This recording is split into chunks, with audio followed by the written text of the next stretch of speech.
Hurrah. Hello, my name is Neil Cox. I'm the head of the Leonard A. Lauder Research Centre for Modern Art, and I'm delighted to welcome you this evening to the second event of our new series, Reading Modern Art, celebrating new publications on art and visual cultures from the last third of the 19th century through to the 1960s. The series also celebrates winners of the Research Centre's publication grants, which support authors facing very high costs for reproductions, indexing, and so forth in an increasingly challenging publishing environment for art books. Each evening will include an introduction by the author, discussion with expert respondents, plus time for audience contributions to the debate. So get your questions ready. I'm delighted to introduce tonight's author, Gennifer Weisenfeld, Walter H. Annenberg Distinguished Professor of Art, Art History and Visual Studies at Duke University, and now a member of the Research Centre's Advisory Committee, who will introduce her new book, The Fine Art of Persuasion, Corporate Advertising Design, Nation and Empire in Modern Japan, which came out this year. Tonight's respondents are John Carpenter and Georgia, known as Jilly, Traganou. John T. Carpenter is the Mary Griggs Burke Curator of Japanese Art, Department of Asian Art at the Met. Before arriving in New York between 1999 and 2011, he taught the history of Japanese art at the School of Oriental and African Studies in London and served as the head of the London office of the Sainsbury Institute for the Study of Japanese Arts and Cultures.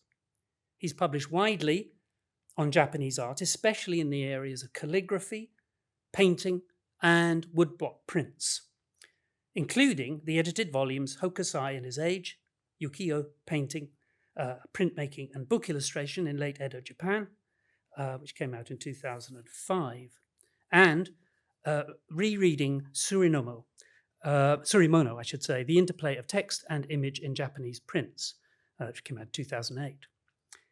He's also helped organize numerous exhibitions at the museums, I'm sure you know, including Celebrating the Arts of Japan, 2015-17, The Poetry of Nature, 2018 to 2019, and The Tale of Genji, a Japanese classic, illuminated in 2019. Jilly Traganou is Professor of Architecture and Urbanism at Parsons School of Design, the New School, and is currently co-editor-in-chief of Design and Culture. Her publications include Designing the Olympics, Representation, Participation, Contestation in 2016, and the Tokaido Road, Travelling and Representation in Edo and Meiji, Japan, came out in 2004, as well as numerous edited volumes. She guest edited special issues of Tokyo 2020 Olympic Games, co-edited with Izumi Kuroishi, Review of Japanese Culture and Society, 2021 to 22. Material Displacements, co-edited with Sarah Lichtman, Journal of Design History, and Design in the Pandemic, Dispatches from the Early Months, co-edited with Barbara Adams and Betty Marengo in Design and Culture in 2021. Design and Society in Modern Japan, co-edited with Sarah Teasley and Ignacio Adriosola Munoz in the Review of Japanese Culture and Society in 2016. Now, after the presentation and discussion, there'll be time for a few audience questions, as I've said. Following all of that, we very much hope that you will join us for a reception next door with Gennifer on hand for book signing. So, without further ado, please welcome Gennifer Weisenfeld to the podium.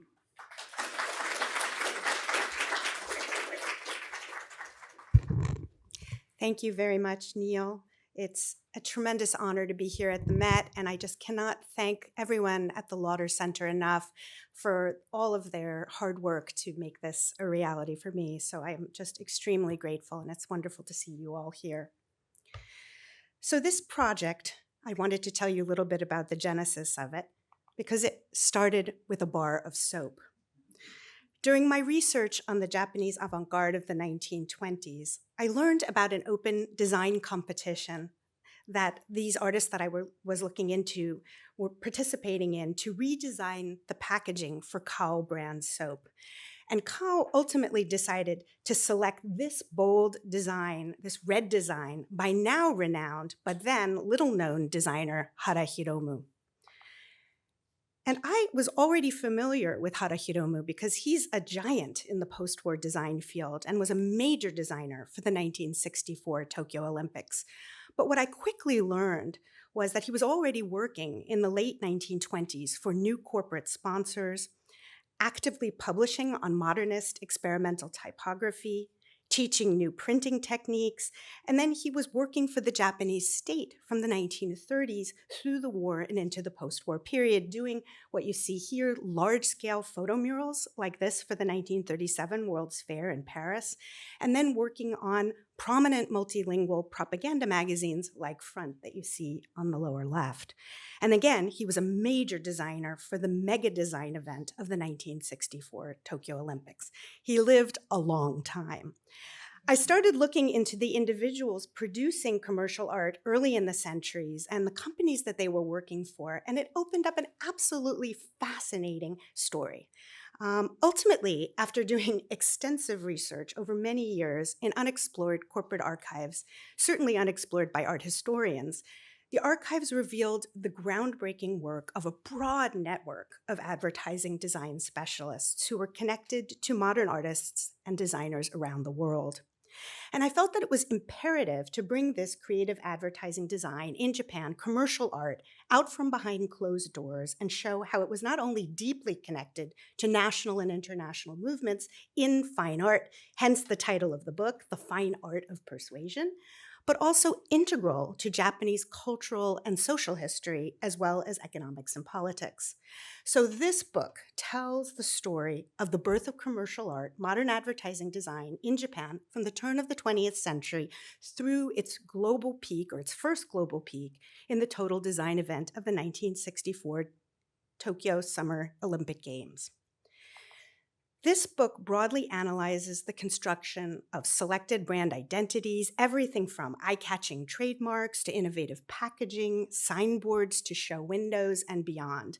Basically, advertising design in all forms. And an important contribution of the book is addressing advertising and commercial art as multimodal. That is to say, not just print media. And a multimodal art form that directly impacted daily life in Japan. It is worth noting here that after more than a century in business, all the companies that I discuss in the book are still well-known major companies and still in business and have national and global brands. However, Japan is often left out of global histories of modern art and design in the early 20th century, except perhaps as a source or inspiration for Japonisme. So the introduction of the book frames the stakes of reinserting Japan back into a global network of modern design producers as an active participant from early in the 20th century, not just a latent recipient on the periphery. So just to start by summarizing a few of the big takeaways of the book. From the turn of the 20th century, Japanese companies, many new companies with new modern products, were making a serious investment in visual culture. And this was not just about selling goods, but about creating culture, culture that shaped and changed modern daily life. And we can talk about the positive and negative ramifications of this later, but the impact was undeniable.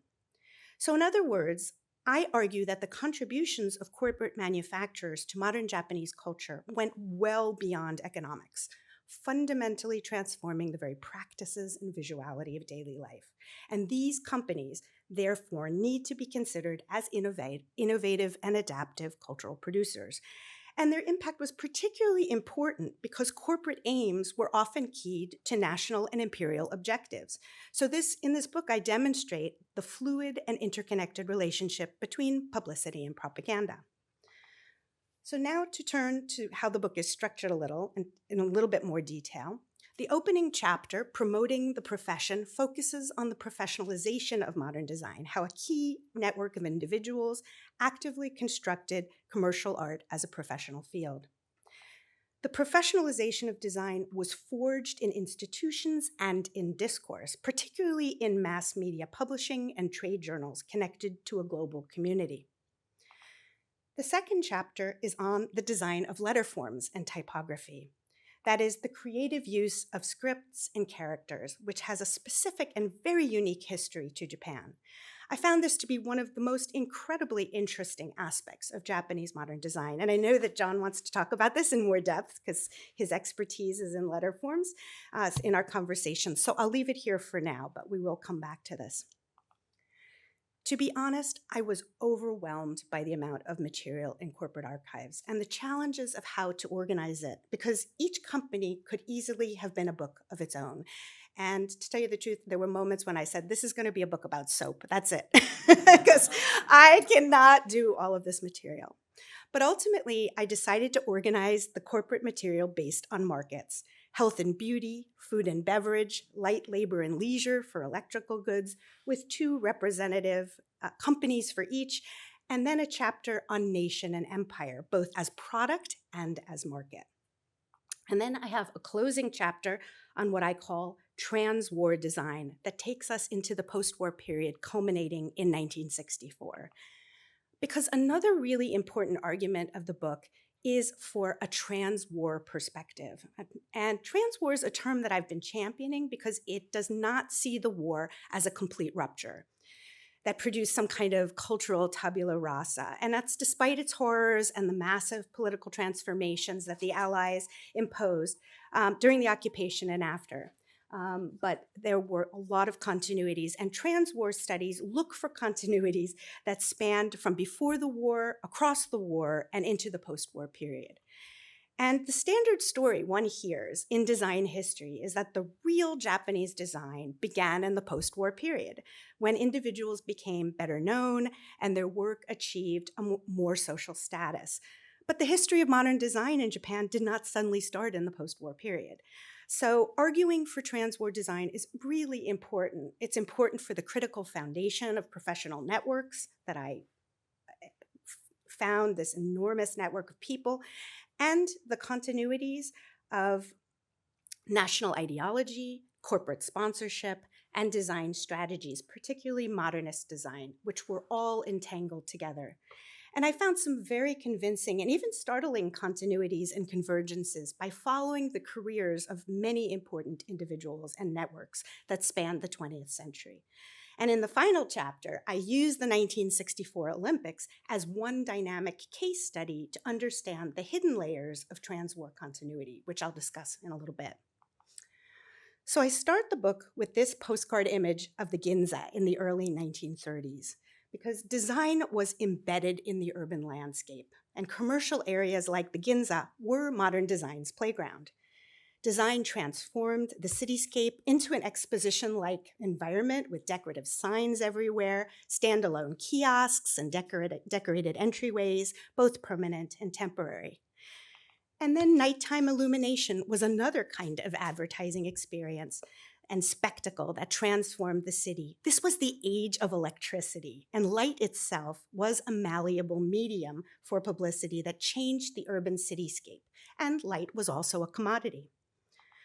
Modern advertising design was transforming the streets everywhere, and designers describe this phenomenon as the artification of the streets.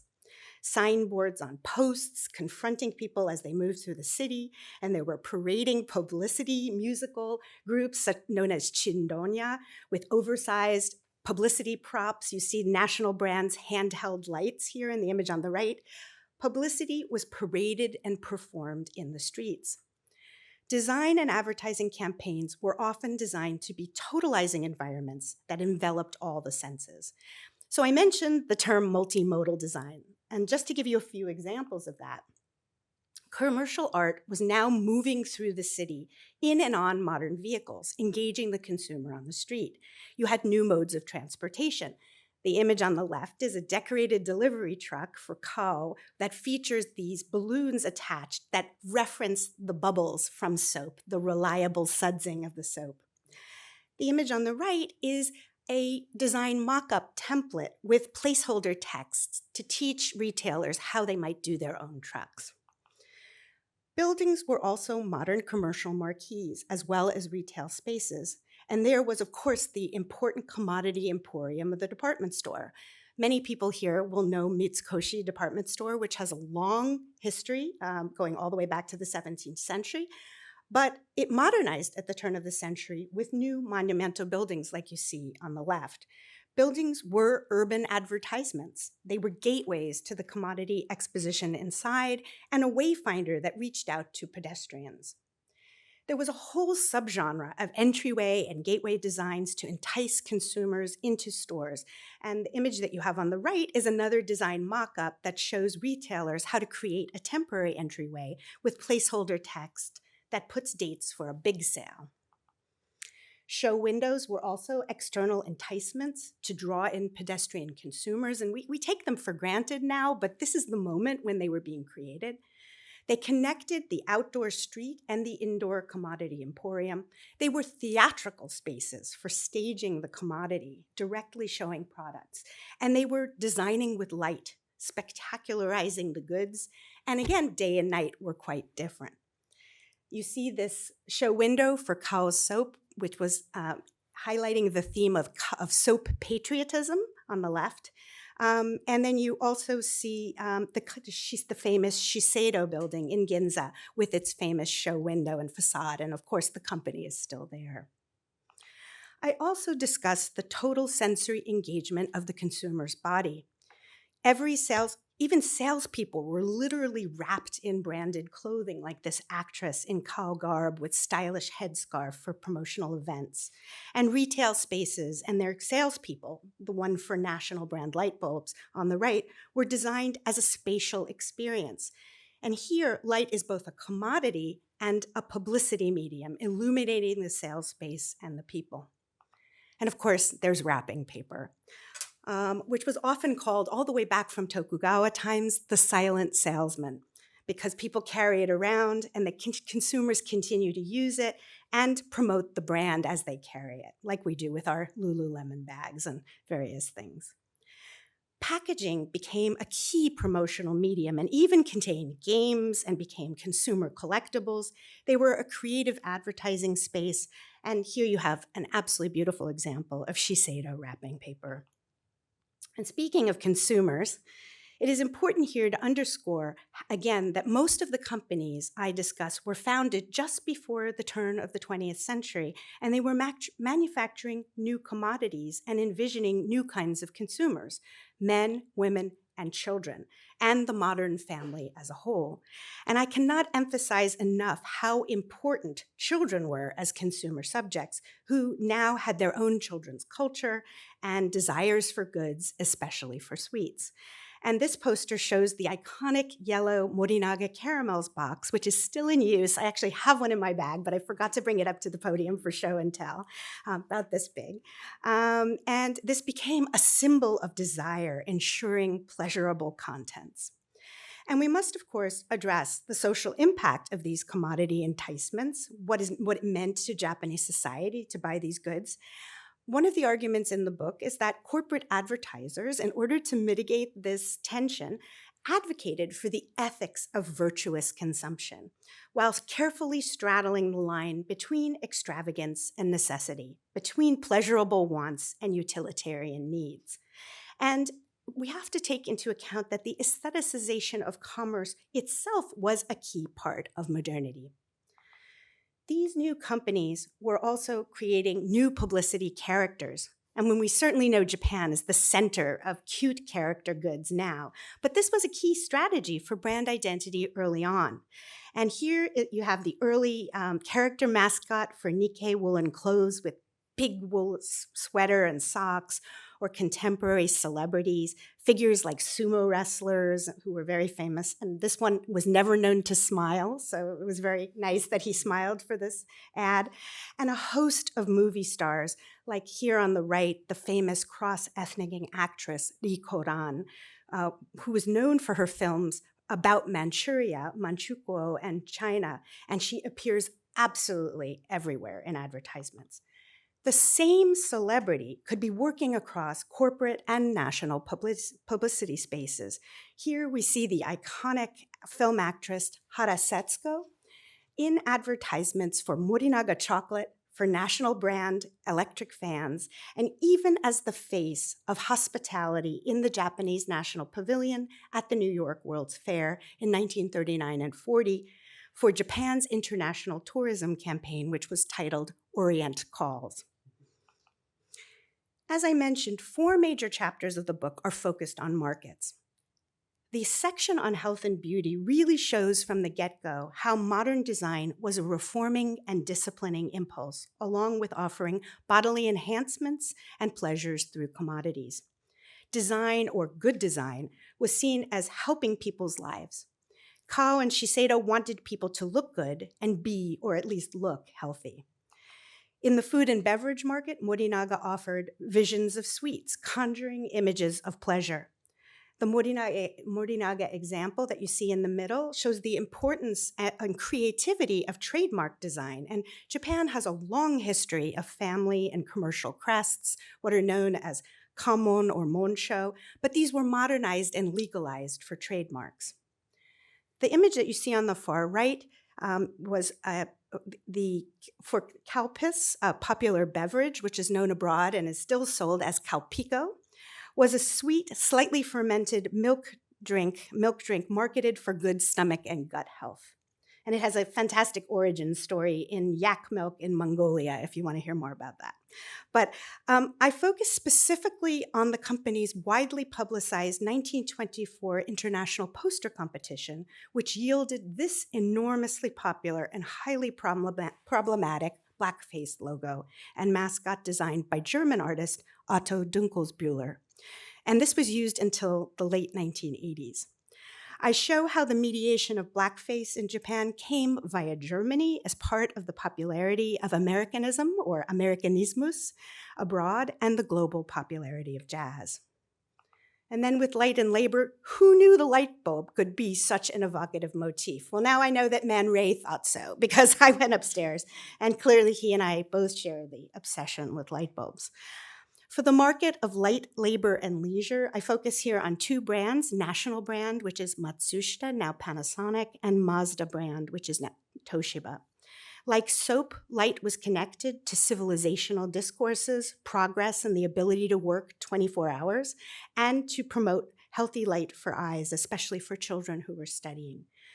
But electricity and electric light enabled both labor and leisure, nighttime entertainment. So again, it straddles that necessity and pleasure. And while the light bulb was a consumer commodity, light itself was a publicity medium. And you might ask, why nation and empire in the markets section? The nation and the Japanese empire were both markets for selling Japanese goods and commodified products to be sold nationally and internationally. And it's important to remember that the Japanese colonies were marketed as a key part of Imperial Japan's industrial dynamism and future, and as a travel destination. And as I mentioned, there was a fluid relationship between publicity and propaganda. One key example is tourism campaigns. And this also helped serve both trade and cultural diplomacy during a time of increasing global tensions, particularly after Japan invaded Manchuria in late 1931, and then it departed from the League of Nations in 1933.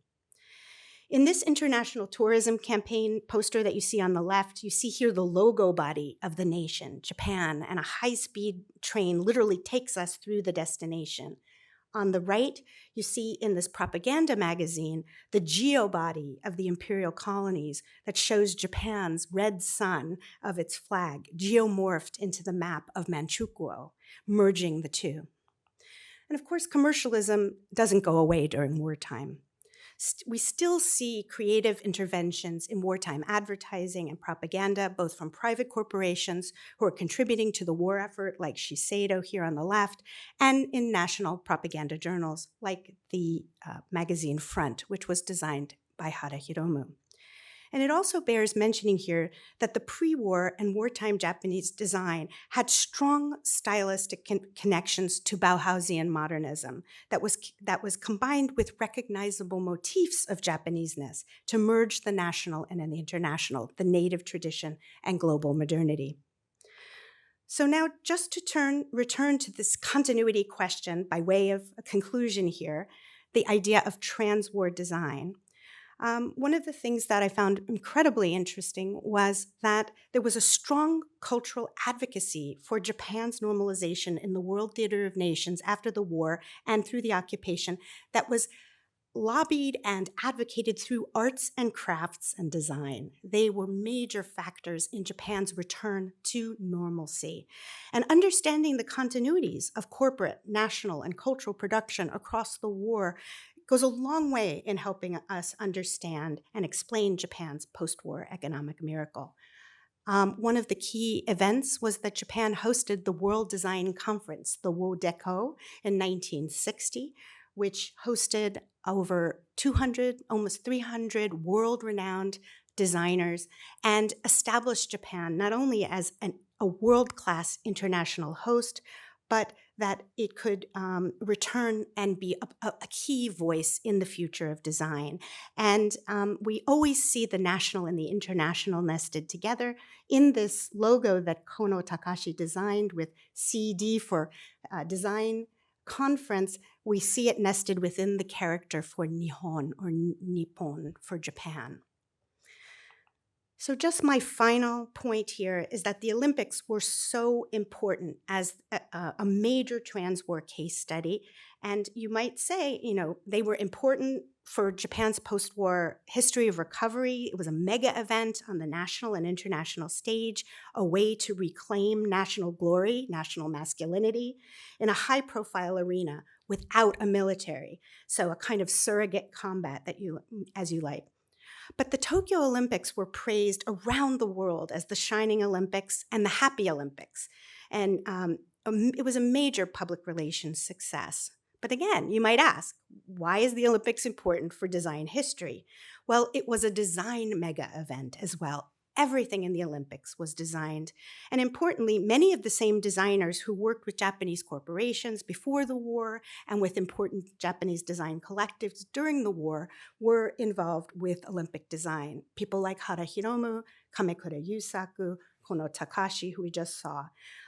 And they created Kamekura created this now world-renowned logo and posters with the logo, and the event became absolutely paradigmatic for the Olympics going forward, as Jilly Traganou has shown us in her remarkable work on Olympic design. And this, of course, included the creation of pictograms for international non-linguistic visual legibility. But the trans-war continuity goes beyond just personnel.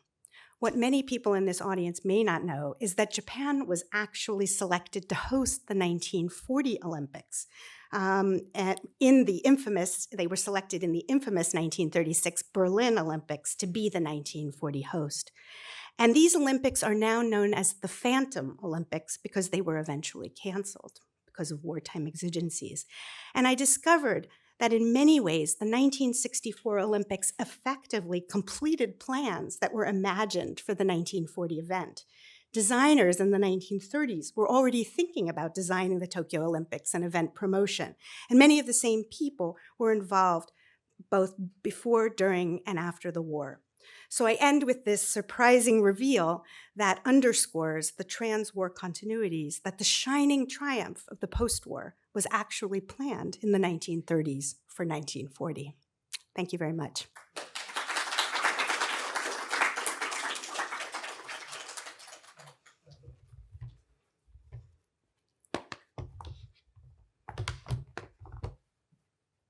Thank you so much. Go live, and there we go.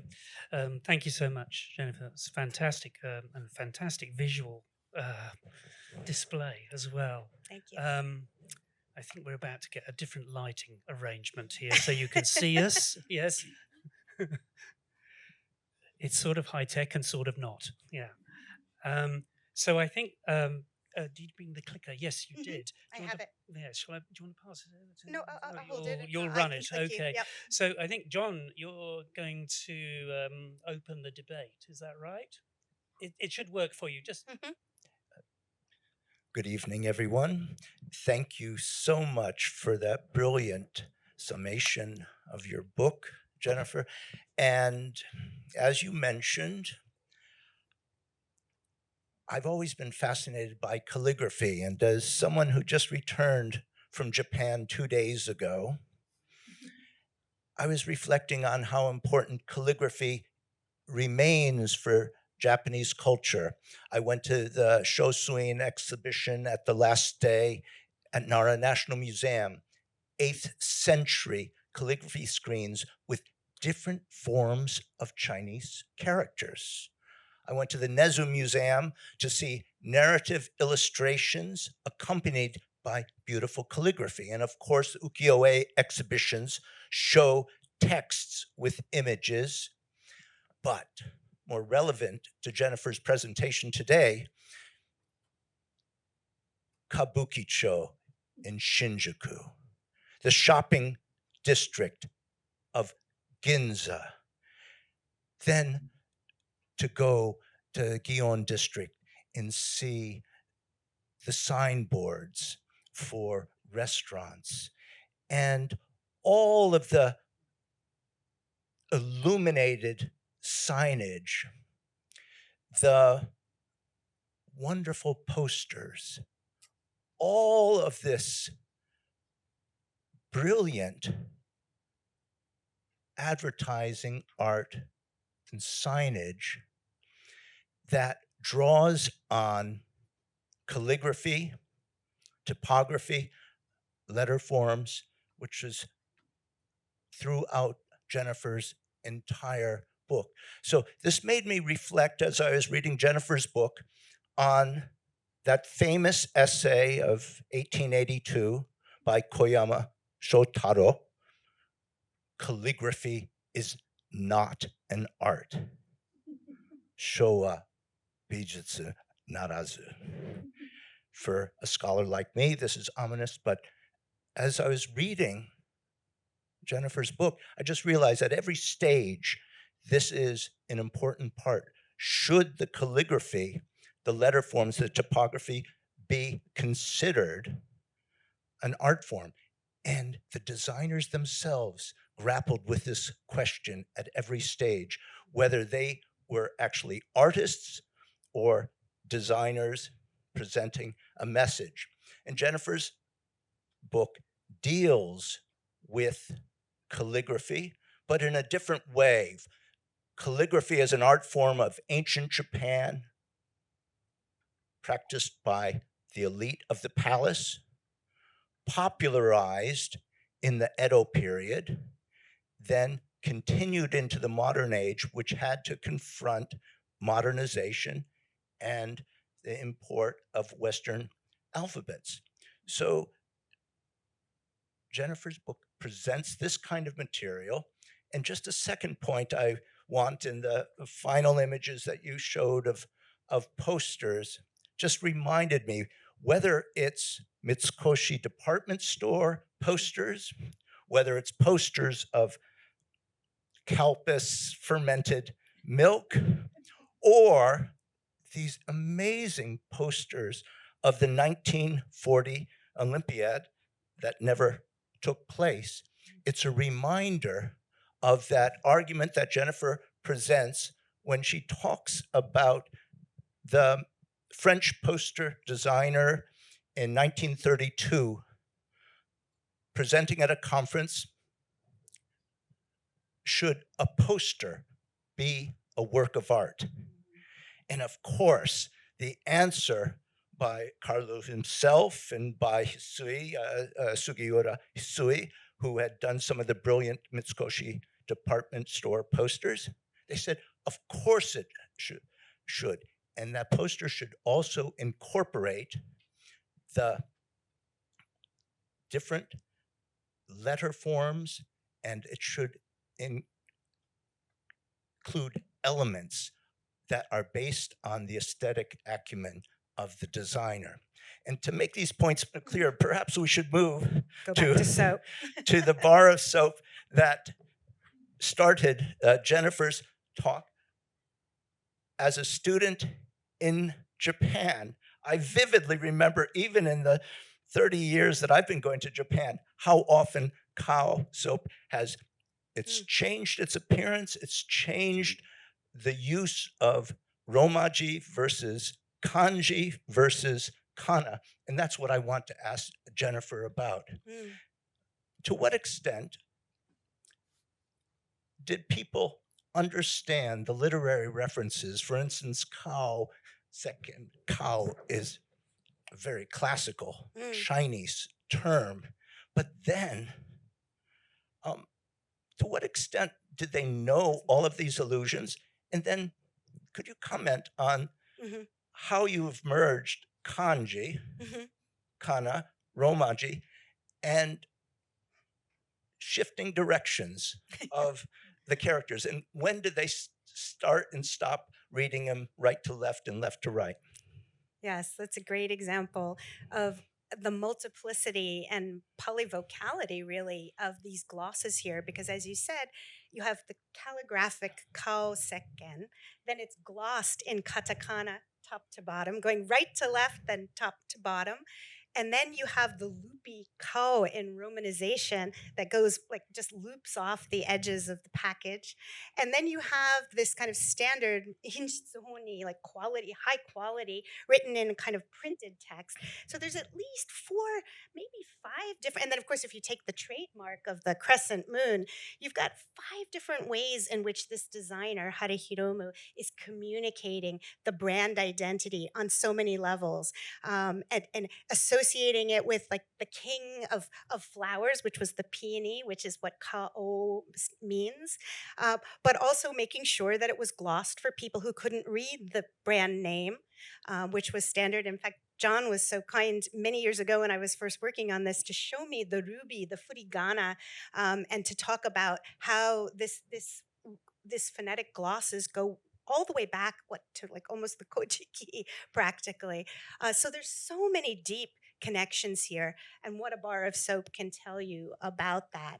And whether any one viewer would be visually literate enough to know all of these, there are all these clues that help you put them together. And of course, the familiarity over time, because this soap bar was then reproduced on all the advertisements, and you would see it over and over again. That kind of mass media reproduction really reinforces that. And I also enjoyed reading about how the man in the moon changes the direction he faces and all this symbolic associations there. Yeah. But your mention of the katakana here for Kao, do you There's have the no next slide? pointer here, Is the next? Oh, Yeah. This is a perfect slide. Okay. In the history of Japanese calligraphy, of course, we think of kana calligraphy achieving great stylistic variation and indeed is considered an art.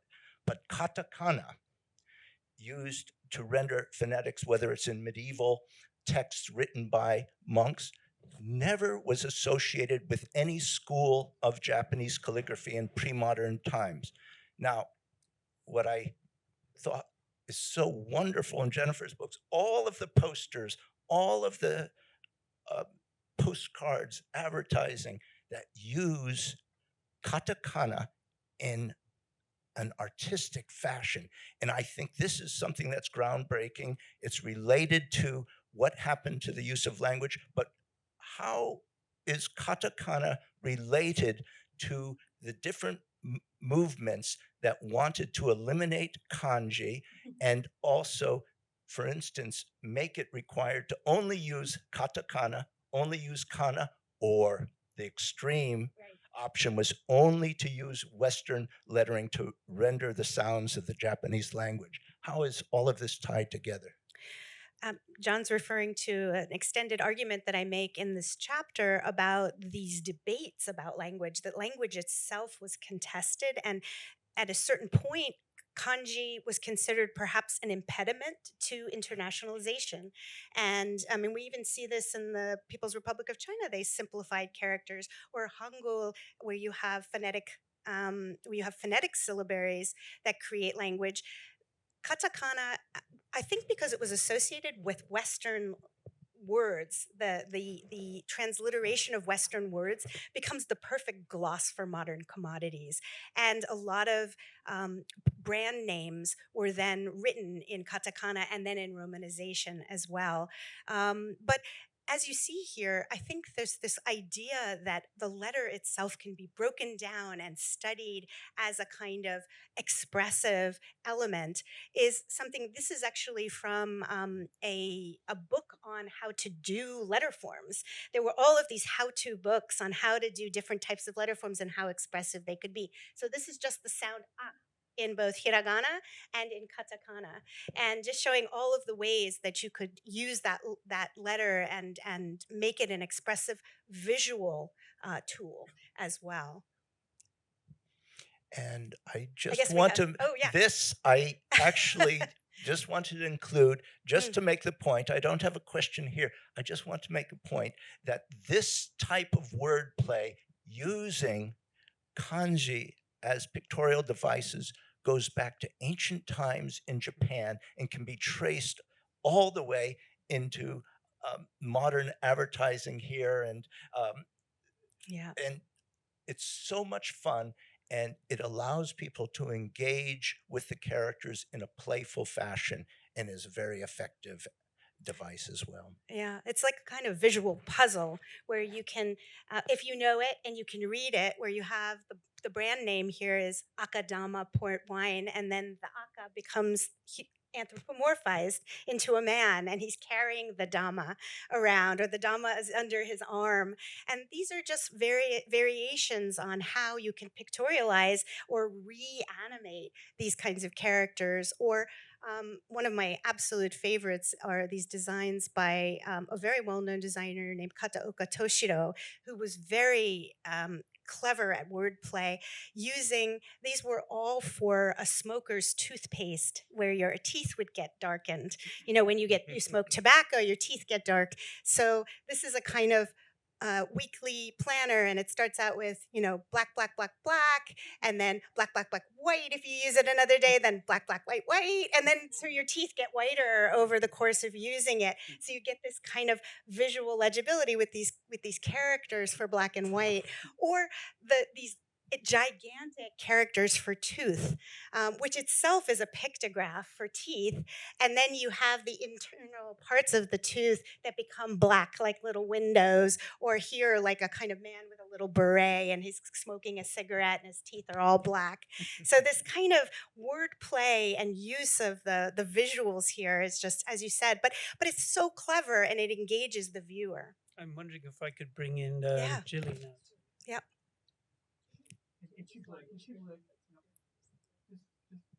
It's on? Okay.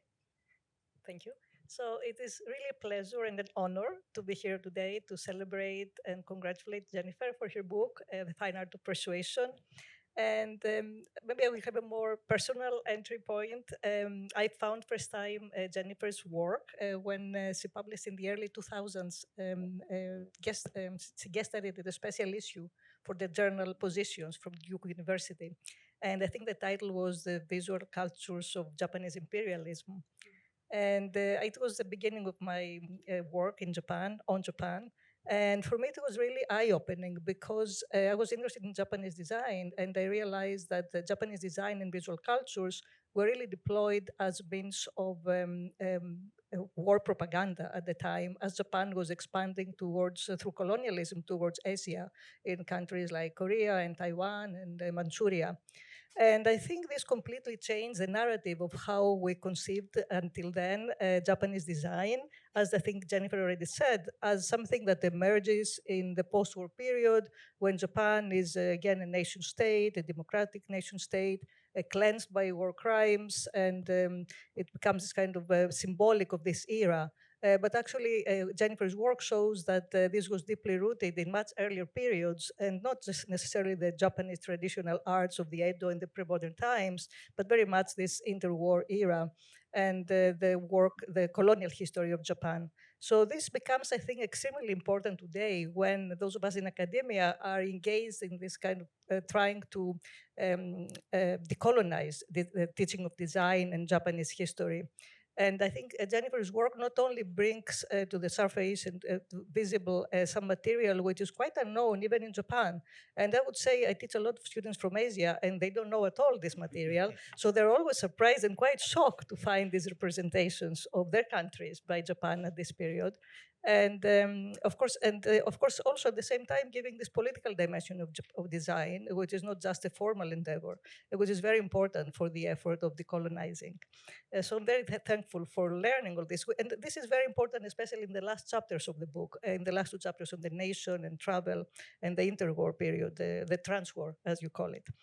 And I want to personally thank Gennifer because she is this kind of scholar who is extremely supportive of other scholars, and she opened for me the archive at Duke University of the two magazines Nippon and Front that she really studies in this, both in this book and her earlier publications, and they became very important for me for my own work for Olympic design. And I think that's not something we should take for granted today. When people usually find archives, sometimes they keep them exclusively for themselves. So it is really, it shows Gennifer's character in supporting other scholars and exchange with other scholars, which is very, very important. And I'm very, very thankful for that, for you, Gennifer. And for this book, of course, as you saw already, it's a work of art in itself. It is wonderfully illustrated and designed. I'm pretty sure it will receive awards for both the content and the design. I think it's something that we should not just look online and in the library. We should get it in our library, in our own library, and look at it. It offers an amazing kind of visual panorama of, it's almost like scrolling through the changing Japanese city from the 1920s, from the early 90s to the 1960s. And I think it's also very important in showing that the Japanese commercial arts expanded not only from two dimensions, that is a typical thing that comes to mind, like ads and posters, etc., but it has also a very, very spatial quality with all this kind of signs and electricity works and storefronts and street parades, a lot of spatial arrangements that really change the city and in many ways define the city that we know. All of us who go to Japan, sometimes it feels as if you're inside television, you're inside this kind of expanded mediascape. And by looking at the book, you see also these historical dimensions of this aspect of the Japanese city. And also at the same time, the important networks, the professional networks of designers, which builds on Gennifer's earlier work on Mabo. It is amazing to discover that these artists who were avant-garde artists of Mabo became then, some of them, designers of this culture, from the commercial arts to the 1940 Olympics, 1964 Olympics, to this kind of very iconic designs of the post-war era for companies like Nikon and Canon, etc. The same people. So I'm very curious. It is both a fascination and also understanding this kind of political dimension, which this ideology. I'm curious, how do you see this work of these designers who started in the colonial era and then continue in the post-war in a very different times? We see both continuities and discontinuities between these eras, and especially in the if we compare 1940s and 1964 Olympics. What do you think were at the same time the designerly agendas of these people? Because they were also very dedicated to design. They were not ideologues necessarily. We don't know what was the political position. So what are these designerly, is the word we use in Japanese, in design studies, designerly agendas that these people were dedicated to? Well, you're absolutely right that the designer is in some ways beholden to the sponsor. But I do think because these designers were also articulating the role of design and they were advocating so vociferously for it, and many of them, like Kamekura Yusaku, were writing about its value, its social value. They saw it as a tool of the nation. And when the nation shifts, they're easily shifting with the nation. And I mean, this is this poster logo that he designed is extraordinary. You might notice that the Olympic rings are not in the Olympic colors. They're in gold, which is the only time they've ever been in gold. And that was something that the Tokyo Olympic Committee advocated for because it was an imperial color. They wanted it to be, so you saw the beginning, the opening ceremony would be in gold and the closing ceremony was in silver as a way to reinstate the imperial, the normalized friendly monarch of the Emperor Hirohito without being directly nationalistic and I mean, of course, the rising sun, which is a huge part of the logo, although Kamekura always kind of deflected around it. He said, oh, I saw it more as kind of just ebullient. And well, this is the Hinomaru of the rising sun, and we see that used over and over again. But they're very clever because they're making what were, here in some of these images, the runner from 1936 on the cover of Nippon that Kono Takashi designed becomes this kind of international multi-ethnic runner of which Japan is part of this kind of group.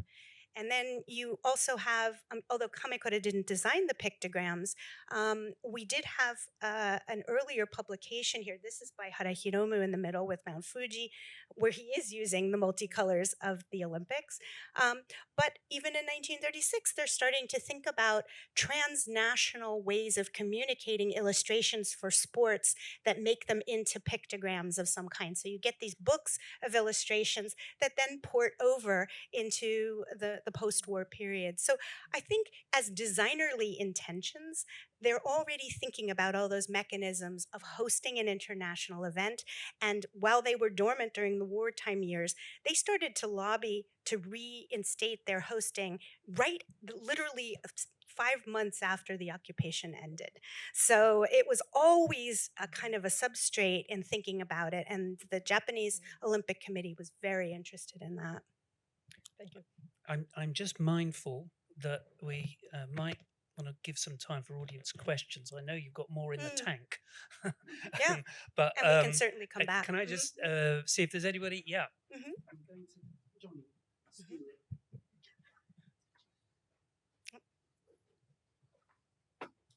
Thank you. Thanks for that great talk. Really interesting material. I'm really curious about the relationship between the 68 Olympics and the Phantom Olympics in 1940. Mostly because between 1912 and 1948, there were artistic competitions at the Olympic events too. And I'm really curious. I've been doing a little bit of work on Polish printmakers in the interwar period who ended up going on in the post-war period to found these institutes of industrial design throughout socialist Poland and things like that.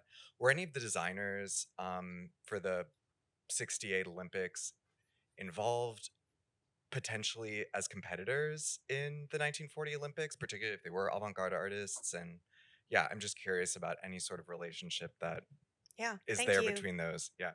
Thank you for that. Absolutely. And I wouldn't be surprised because there are so many trans-war continuities across Europe and Euro-America as well. And but maybe because depends on if you're with the Allies or the Axis, the war takes on a different kind of rupture in terms of cultural history. But yes, absolutely. I mean, this image is by Hara Hiromu here in the middle. He designed it. It's a back cover for travel in Japan. One of the things about the Olympics is also a major tourism campaign to get people to come to the country, spend money, travel around. It's a huge income generator and an economic engine. And so he was definitely involved. It wasn't a competition.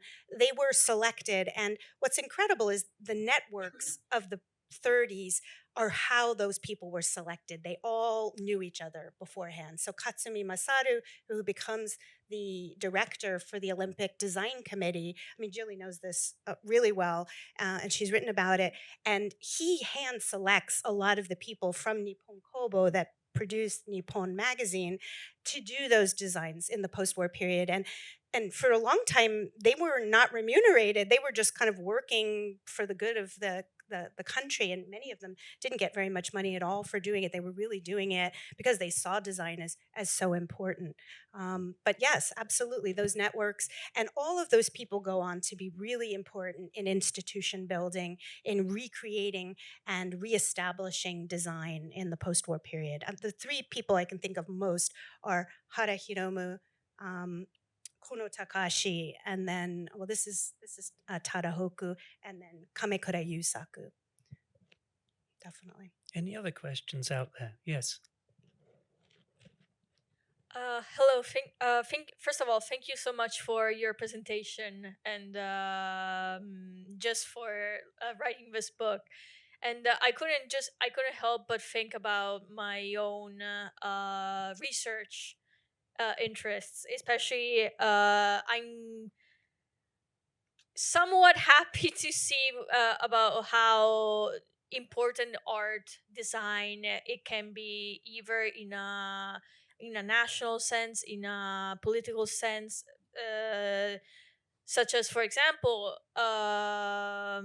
just the how graphic design was used also as a way to kind of show Japan as a nation. It kind of reminded me of how yoga artists or Western style artists especially during the Meiji period would create usually wartime paintings, in a way both to be some sort of propaganda to the state during the Sino-Japanese War, Russo-Japanese War, but also of showing Western style art painted by Japanese artists as being valuable in one sense, which among these artists included Koyama Shotaro, which Professor Carpenter mentioned.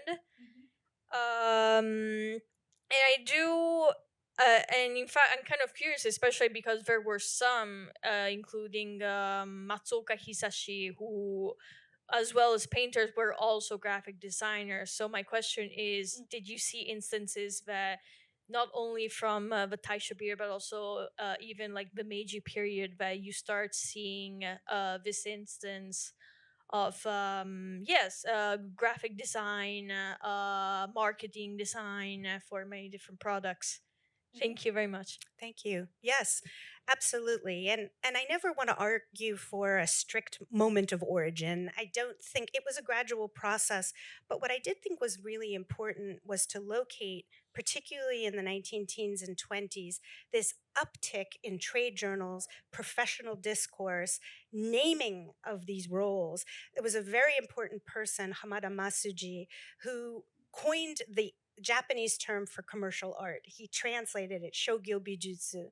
And this idea of naming and professionalizing was really important. And I think Matsuoka is important because he was an educator and he did a lot in establishing some design curriculum. And of course, you really can't have designers unless you can train them. And in modern technologies, Hara is very interesting because he was trained in printing techniques, modern offset printing, HP printing, all of the kinds of technologies that you need to do modern design. These are not woodblock prints. You know, these are modern, mass-produced printed items, chromolithographs, things like that. So I think it's yes, there is graphic design certainly in the Meiji period. The vast majority of artists who worked in design in the Meiji period were doing it as a lesser activity. They did not associate themselves as designers publicly because that status was lower. They wanted to be artists, but they did a lot of, like even Okada Saburosuke, the great yoga painter, did many magazines. He did Fuji no Tomo. He did a lot of really interesting Shufu no Tomo, women's magazines, but that wasn't his identity. His identity was in fine art. And what I find and why I think the fine art of persuasion is so important in the 20s is because those discursive formations like Hamada's writings established design in the realm of fine arts as a parallel professional sphere of worth, and they systematize it. In fact, out at the table, if you come into the reception, there was a 24-volume compendium that he edited with Sugiura Hisui and many other people. We republished a selected version of that, the Letterform Archive in San Francisco, and I published it, and it's absolutely gorgeous. And you can really see that thinking process in print media. Yeah, that is an amazing looking It is an object. So I incredible. recommend coming to see it. Yeah. Are there any other questions out there? Yes. Oh, there's two questions. Thank you so much for the great presentation. And I have a question on anime in Japan and with corporate advertisement. Obviously, anime is one of the major exports of Japan, and its relationship with corporate advertisement is very, very deep in terms of sponsorship, in terms of product placement. So I was just wondering whether you can talk a little bit about that history and how it works now. Well, of course, anime is really a post-war, much after '64. But one of my colleagues, who's actually a visiting scholar right now at Duke, Takeuchi Yukie, has just written a fantastic book on early television advertising in the 50s and 60s using manga and anime and cartoons, which has really been ignored because almost all the anime studies really start, they start Ghibli and after. They're really not interested in that early time period. One of the volumes of Hamada Masuji's compendium was on manga, and it was on manga and cartooning. And if you see anime and manga and cartooning as kind of an interesting trajectory and genealogy, then yes, absolutely. Caricatures, cartooning were really important for advertising in all spheres. But you just don't have television in the pre-war period to do those kinds of moving images. And as far as I know, there really weren't any, even in film advertising as well. But definitely manga. And there were a lot of manga artists who did advertising as well. Thank you so much. I think we've got a question at the back. This might be the last one, unless there's a burning one. Thank you for that. I'm sure it's a topic you could talk about at length, but I typically think of the world wars as each being their own rupture. So I'd just be curious what got you into the framing of thinking of the time as trans war and kind of bridging the divides. That's also a great question. Japan was not really involved in World War I. So it was on the Allies' side. Actually, it was an ally of Britain and the US, not part of the Axis powers or allied with Germany in any way. So it has a very different history vis-a-vis World War I.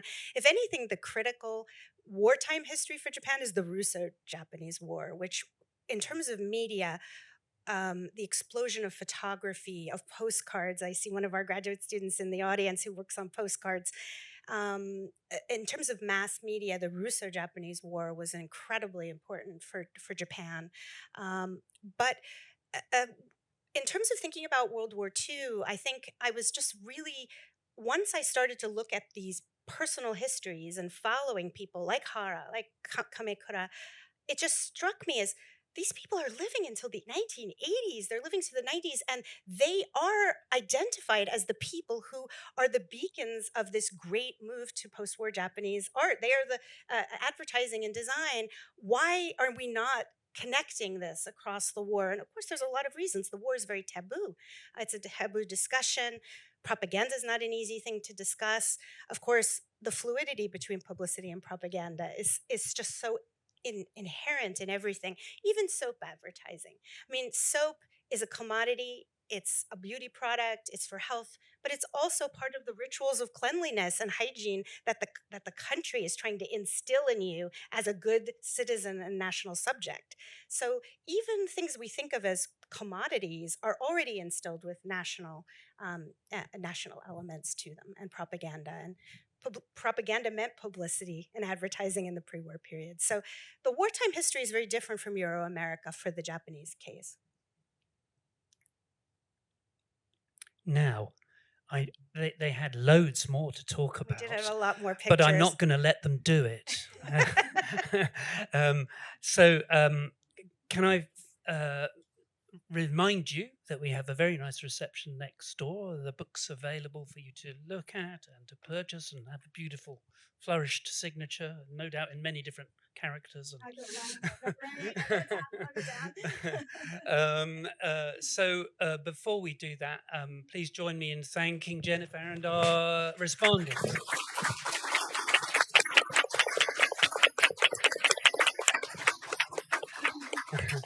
Okay, so let's move next door.